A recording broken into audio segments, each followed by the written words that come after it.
Ito pala ang dahilan kung bakit ayaw na ni Bianzi sa love team. Meron itong natuklasan kay Kalingap Edo. Inamin niya ito kay Kalingap Rab. Bago ko ipagpatuloy ang aking reaction video, pakiusap patapusin ang video para malaman ang nilalaman nito, at kung bago ka pa lang sa aking munting channel, paki-subscribe para lagi kang updated sa video ng mga kalingap. Isang mapagpalang araw sa inyong lahat mga kalingap. Hindi niya akalaing darating siya sa puntong ito, yung aamin siya sa sarili niyang damdamin. Mahal niya si Edo, hindi lang bilang kaibigan, kundi higit pa roon. Pero sa bawat tibok ng puso niya, kasabay din ang takot.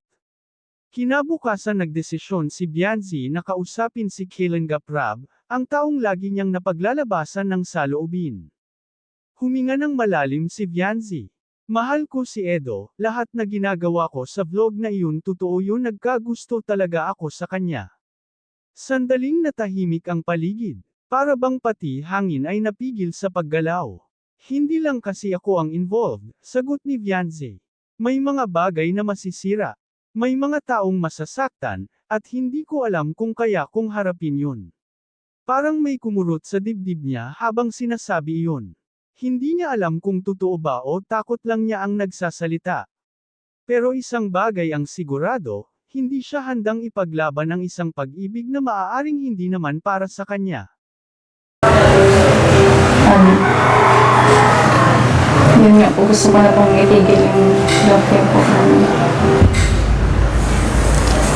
Bakit na isipan mong itigil ang love team? Masyado na po kasi po yung toxic po baga yung ibang fans. Tapos, yung personal pong buhay din ni Kuya Edo, pinapaalam na nila, tapos may sa akin din. Tapos ayoko na pong umasa sila na yung sa amin pong dalawa na magkatuluyan po talaga kami. Kasi medyo din po komplikado talaga kami dalawa. Kaya, yun po. Parang ayoko na lang mas sumaba pa yung pag-aasa nila sa EDC na magkatuluyan. Okay.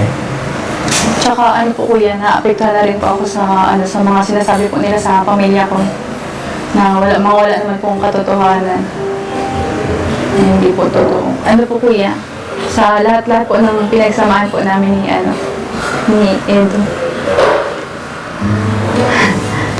Talagang totoo po ako doon.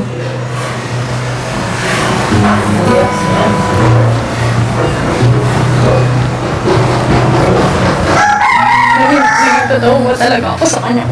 Totoo po nagkagusto po talaga ako kay Kuya. Minahal ko din po talaga si